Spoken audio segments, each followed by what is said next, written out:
nobody is living in a vacuum. So you have to figure out what exactly is going to affect your lease up projections. And that goes into your competition, apartment across the street.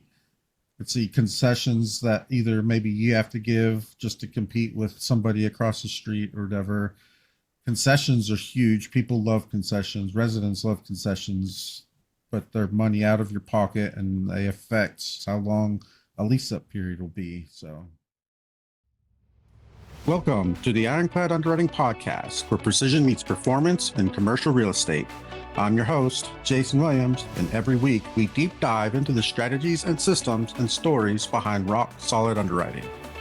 Whether you're a seasoned analyst, an up-and-coming investor, or a commercial real estate professional looking to sharpen your edge, this show is your front row seat to expert insights, emerging trends, and real-world underwriting tactics that stand the test of time and scrutiny. From market assumptions to debt structuring, cap rates to cash flow, we're cutting through the noise and getting to the numbers that matter. So sharpen your pencils and fire up those models. Let's get to work. This is Ironclad Underwriting. Hey, everybody, welcome to this episode of the Ironclad Underwriting Podcast. I'm your host, Jason Williams. I got my co-host, friend, business partner, Frank Patalano. How are you doing, Frank? Yay. Hello, sir. Good. So last episode, we started a series and that we're continuing, and it's the real cost of vacancy. And we talked about turnover costs last time, and this time we are going to go into lease up assumptions. What does it actually mean? How you use it, and yeah, what people miss. And ready to begin? Absolutely. So first off, Frank, what exactly is a lease up? When you say lease up to me, I think about buying a property, no matter what state it's currently in, looking at how many vacancies there are, deciding what we're going to make the rents, deciding how many units we're going to fix up, and then figuring out a calendar or a plan to lease these up with at a newer rent rate, because it's pretty hard to make money at first purchase unless you fix up some of the units and unless you increase some of the rent. No. Um, and also I have many clients who do ground up development. And so with that, lease up is like, all right, from the time their building is built to the time they get to a certain occupancy of everything. So they're basically going from 0 to say 90, 95%. Or, I mean, ideally That's you want to go to 100, but usually that doesn't happen. So, Yeah, but 90 is a great motivational factor to get most of the way there. It's funny you say that. I've never done the ground up. I've invested as a limited partner in a few ground up, and both of the ones I invested in happened to be going on. We bought them right at the beginning of COVID or right before COVID started. So they've been quite interesting. That the lease ups were definitely stranger than usual because it took a while to get the certificates of occupancy and everything else. so there's a complex not far from our other properties that is like brand new. It was finally built in maybe what 2023, early 2024 or something Is that like the that. one you and I walked the last time I was there? Yeah. It's a nice property. I took some pictures. Yeah, it's a super nice property. And I don't I can't imagine them thinking the lease up would take as long as it actually took. The only reason I know how long the lease up took, and I don't even think they're up to like 90. I think they're like in the 80s right now. They might be 90 now. Is because I know who the manager is of that property. And for the longest time, they were like 20, 30, 40% occupied. It took them like over a year just to get up to 70%. And like I said, I don't even think they might be at low 90s right now, if that, but I'm gonna guess 80s. So this is completely off topic, but you brought it up in my mind anyway. You did. I think it was 2.5 years ago. We took the kids to Disney and we stayed at a Disney property, and the Disney property was 25% occupied. And I heard the manager talking about how great that was. And obviously, in the world of multifamily, it's like you can't make money at 25% occupied. But probably because it's a Disney property, on Disney, it wasn't as big of a deal. Yeah, and you hotel people are kind of weird in that regard anyway. You're Oh yeah, yeah. happy at So you're happy at 25 to 30%. no, I'm never happy at 25 to 30%. But especially on the boutique side, yeah. For the listeners that don't know, I, I, I have a boutique hotel and we're always looking for the next one. No, no, we try to stay. We get nervous if we're below that 65, 70% occupancy. Oh, okay. That makes more sense. But I guess at Disney, since they charge so much that they can make it up at 25%. I know that was just shocking to me. Their break even is probably like 15. Uh, they probably don't need. It's kind of like a lost leader at a Sam's Club or a Costco or something else. I mean, they don't necessarily need to make the money on the hotels because as long as people keep coming into the property. Yeah, kind of like in Vegas where you spend like 150 bucks for like 3 nights at Little Caesars, whatever, and they know they're making up their money from you going down to the casino. So, That's what they're hoping. yep. So anyway, lease up. You've heard it from like Frank's point of view, where you get property and you try to get it up to stabilize at what time frame and stuff like that. From a ground up construction, it's basically the same, except going from when the unit is built and finalized and rent ready to whenever it is stabilized. But also, as Frank said, probably most of these cases, most people aren't doing ground up that I work with. They're doing acquisitions, so they're going in for like, all right, from when we're renovating or done renovating to getting to stabilized is what they're considering the lease up. So Or even when you close on the property, because your investors are going to want to make their money, get a return. So yeah, and I've known some investors, and this is again sort of going off on a tangent, but it's sort of tied in. Some investors buy a property and kick everybody out. They don't renew any leases, wow. drop it down to zero, renovate everything, and then bring it back up. So that would be another case where you would want to model your lease up properly. Um, that is somewhat of a risky plan. I wouldn't do it myself, but that person might have had like the network and capabilities to handle something like that in a timely manner. So, um, and again, what do you actually consider stabilized? Some people consider 90% occupancy stabilized, but I mean, if on you go, average, I would. I mean, there are definitely certain markets that some of the hottest markets that might not be considered stabilized, but agency debt, Fannie and Freddie, I would say stabilized to them would mean 90 for 90, right? 90% occupied for 90 days. that's what I was about to get at. Is like, yeah, you can get up to 90, but how long were you there? Did you just get up to 90 like right before you put it on the market, and so you're just pulling people in off the streets, or are you there and you're actually maintaining 90% Or, for or like a did you set? offer massive discounts with no money down, no deposit, no first month's rent, and then oof, they're not paying second month's rent either? Yeah. So like Frank said, agency requires 90 days of occupancy for 90 days of 90% occupancy. So 90 at 90.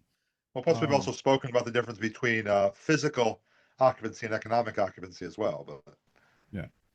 Yeah. And my mentor, his first property, he bought it and the owner's like, I guarantee you I'll be at 90% when we close. He's like, oh, okay, that sounds good. What ended up happening was that guy was just pulling people off the street and sticking them in units. They weren't paying residents, but they were living there. So you have to know what stabilized means when you're in this space. So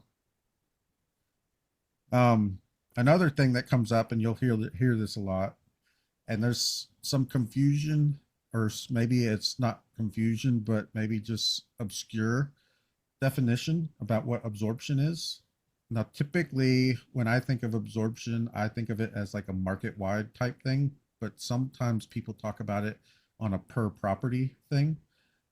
Um, and and what Frank and I decided on is that this should be the time. What is being rented? So there's 1,000 units, okay, and you rented and we'll say 750 are rented right now.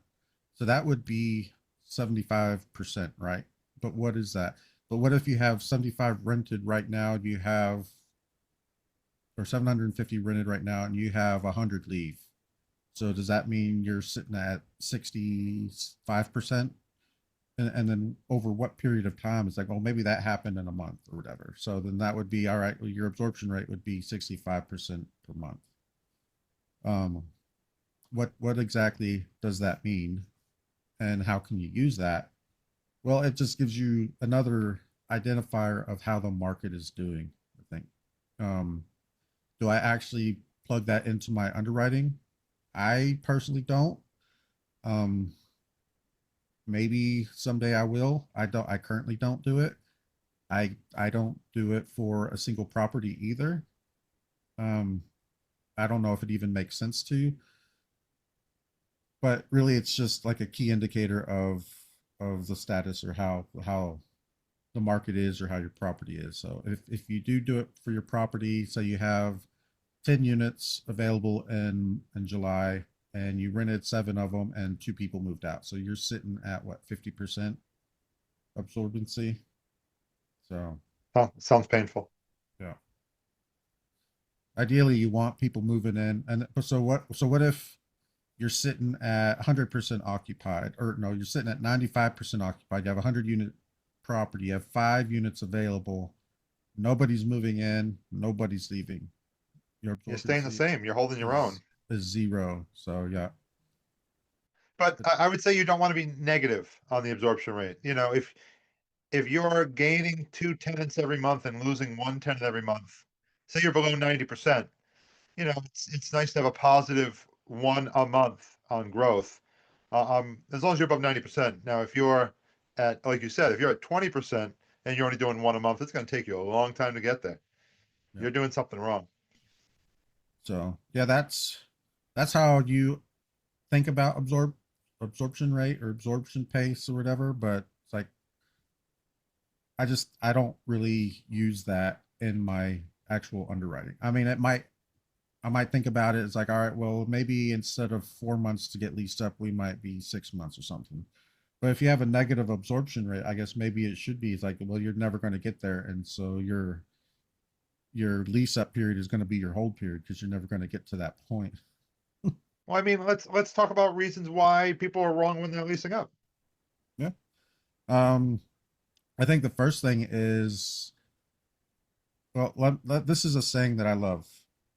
As an R&D engineer who does a lot of theory and then has to convert that theory into practice, is in theory, there is no difference in theory and practice. Think about that. Sorry, I'm getting too distracted by the concept of sports. You practice how you play, but keep going. Yeah. So in theory, there's no difference in theory and practice. But in like in the real world, there's huge difference in theory and practice. And so Yep. it's like nobody is living in a vacuum. So you have to figure out what exactly is going to affect your lease up projections. And that goes into your competition, the apartment across the street.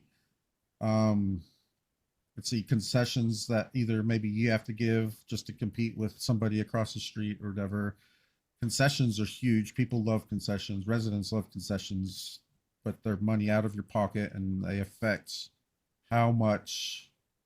Well, I mean, like I said, this is concessions is one of the real costs of vacancy, and that it affects how long a lease up period will be. So, Well, so um, you're talking about the concept of competition on the supply side. I mean, we also have to think about the concept of vacuum. We have to think about the demand side as well. I mean, if you're buying, we have people that we know that are trying to buy in many markets at the same time, and they have no knowledge or concept of how strong the job market is in a market, how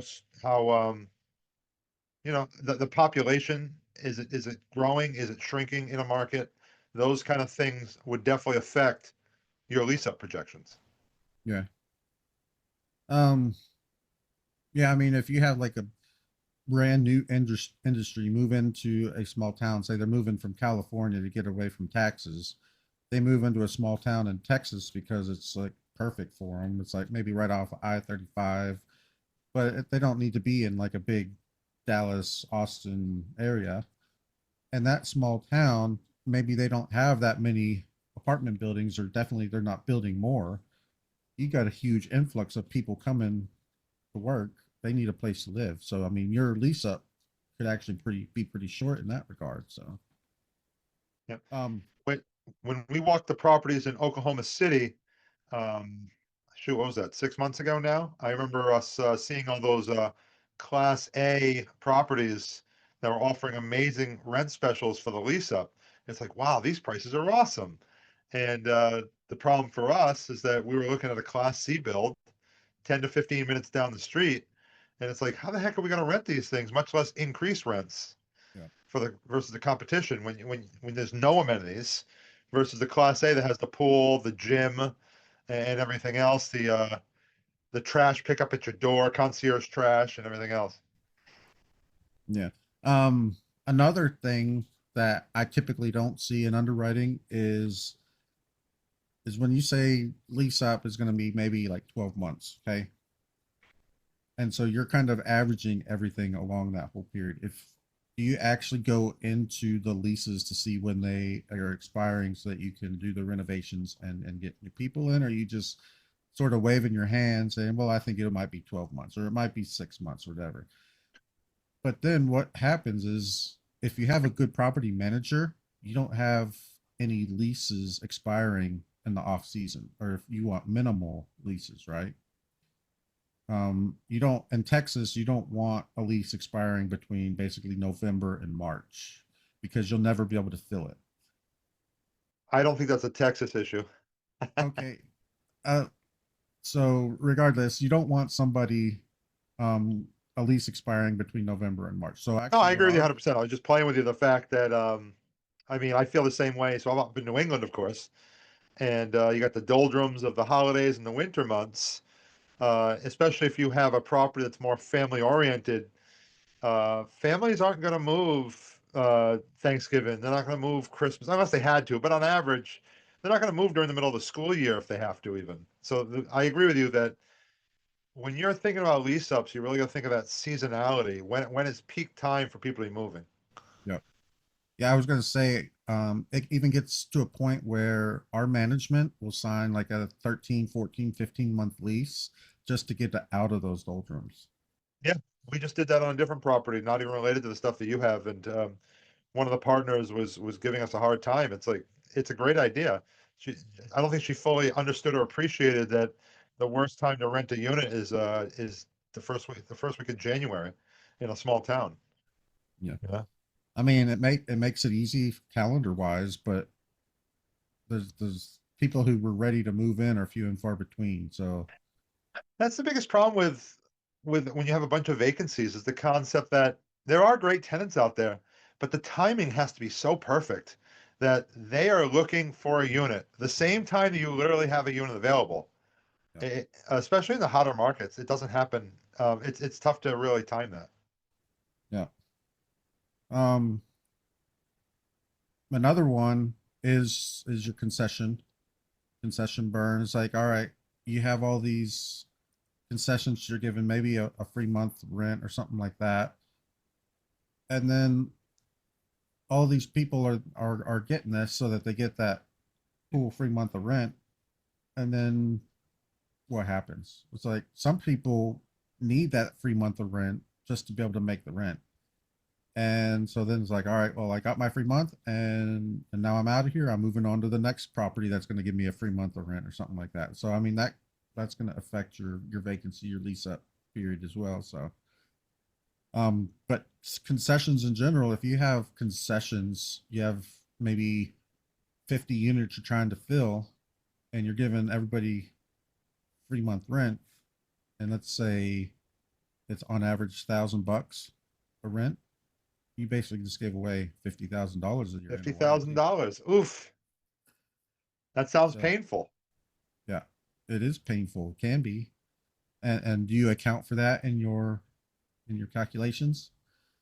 So, That's $830,000 at a six cap wow. of value. By the way, I'm not saying it doesn't need to be done sometimes. What you might do is you might offer it for the first 12 people that sign up. Then it's not as painful, and at least you can start collecting some rent on some of these units.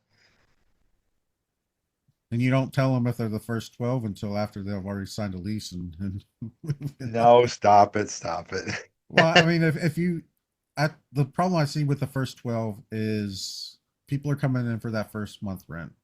If 12 people already got it, then it's no longer available and they're going to move on to something else. No, I agree with that concept, but at the same point, you might say the first 12, may not end up being 15 or 16, but once you get to a certain goal, maybe you don't need to push it as hard, or maybe you reduce the concession. So, I mean, when There's a big we've done, difference between being 25% occupied and being 65% occupied. We know that.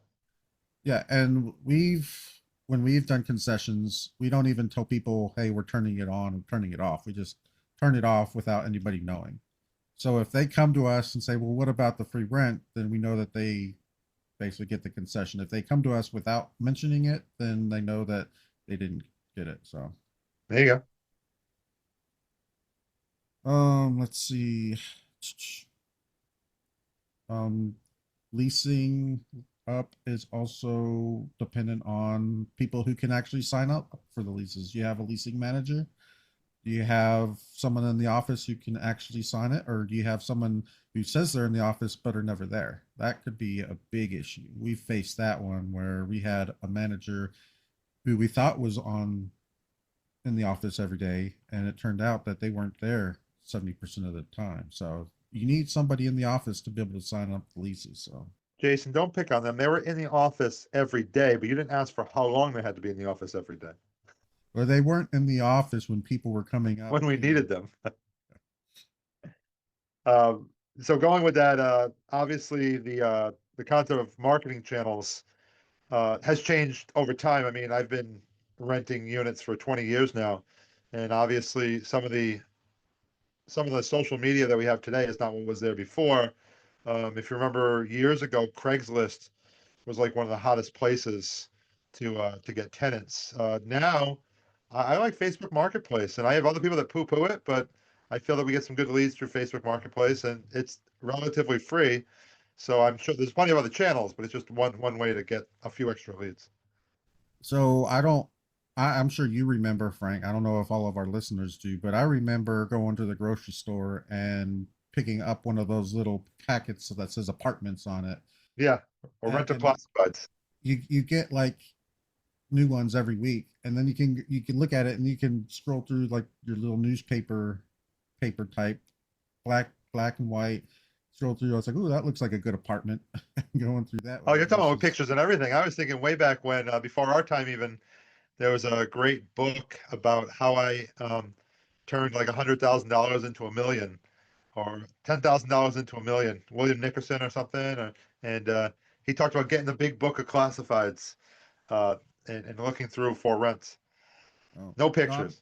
I'm thinking of I don't know what's up in your area. I think in Pittsburgh it was like a penny saver. Penny Da- saver, yeah, yeah. Down in Texas it was a thrifty nickel. It's like a newspaper that's of the classifieds, but then next to that was like a little book of apartments. And then I think Yep, they went to like a magazine type with colored pictures. And then now I think it's just social media. But it's all digital now.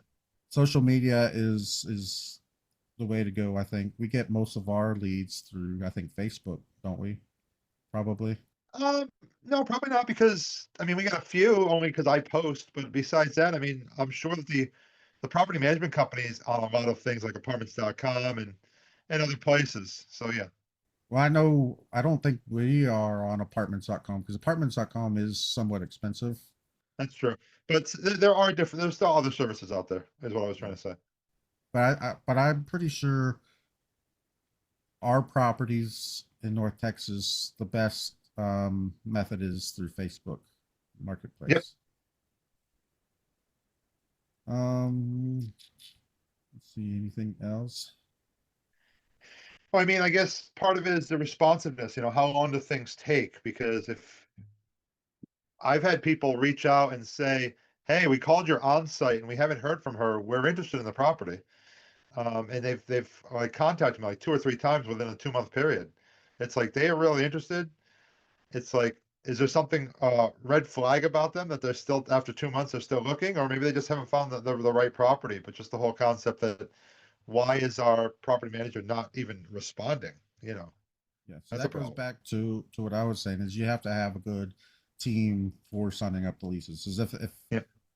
maybe they are in the office and maybe they're doing their nails or scrolling TikTok and their phone's ringing and they just mute it because it's distracting them from TikTok. I don't know. Just like there are still plenty of employees that work 9 to 5. If you have a possible tenant that works 9 to 5 and your office is only open 9 to 5, they're never going to be able to see the property. And also, if they're coming from out of town and they work 9 to 5, that means they can only pretty much travel like on the weekends. Yep. And so they need to be able to see a property on a weekend. And you need to be able to accommodate that or you lose a potential resident. Um, so we've talked about competition, seasonality, concessions,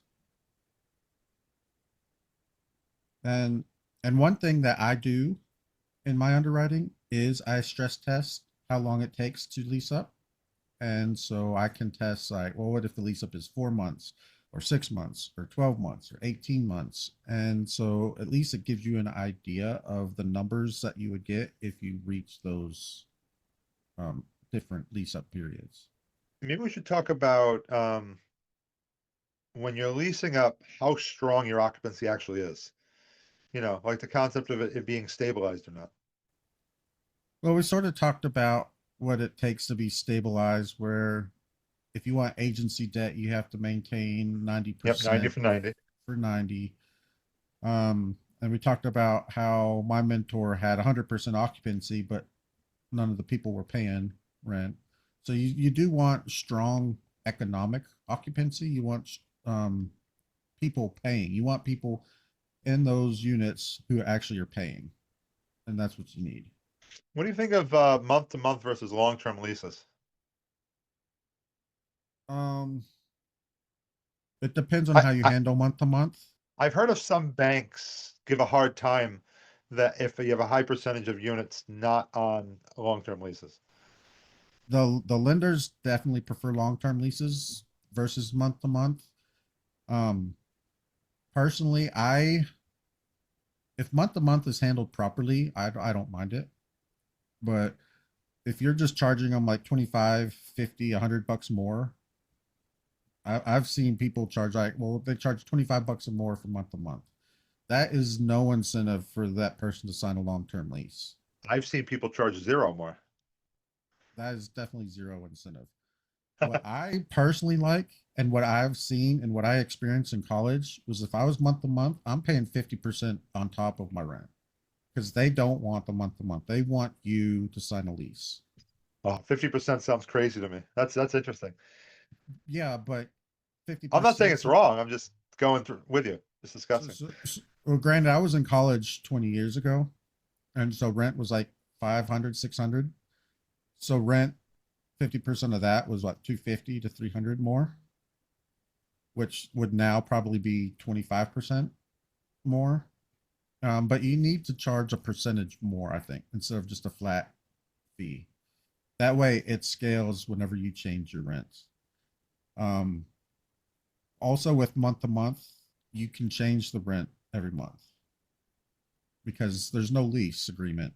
And so you can say, well, all right, well, market rent just went up this quarter, so you're going to have to pay the market rent plus the month to month fee. So with month to month, you do get a little bonus of additional fee, plus you lose the loss to lease part because they're always going to be up to date, but you lose the stability.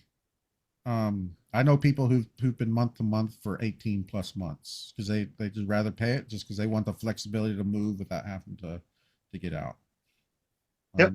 Everybody has different motivations, but the stability of a lease is nice. It's predictable. Lenders enjoy it more. Lenders really don't like the short term leases. Some don't even like midterm leases. So you have to to make sure you're following your loan covenants and stuff like that. And yeah, sometimes with month to month, you find out that that person is arbitraging Airbnb or something like that. And So here's if a tough question for you. yeah, How do you say you're picking a new property management company? How do you evaluate how good a property management's leasing ability is before you hire them? oh, honestly, you're gonna have to go off of their track record and meet people who've worked with them in the past. Yeah, maybe look for referrals. You have Talk to the people.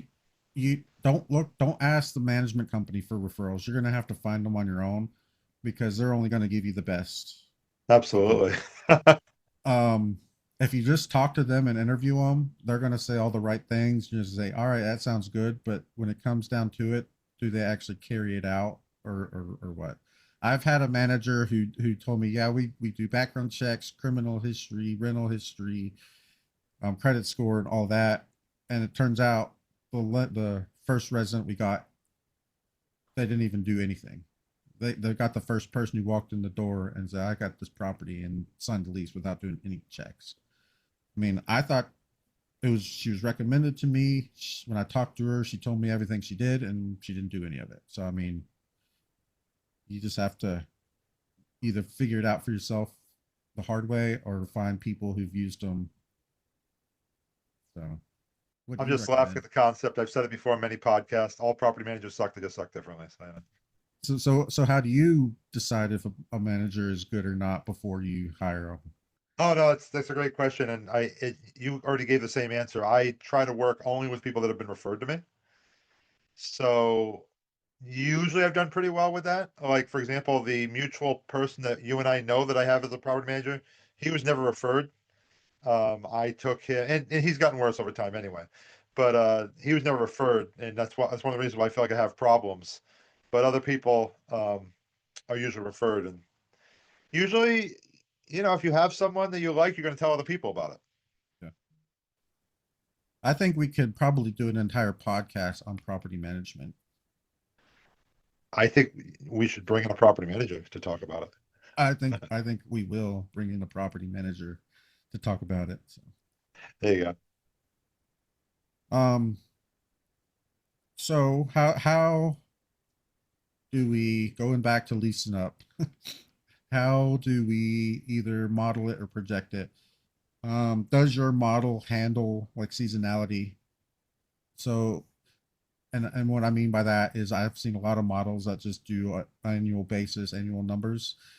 And if you're going to handle seasonality, you really need to be able to get to the month and not just month one, month two, month three, but you need to break it down into if you're closing in April, then month what 10 is going to or what month 8 is going to be December.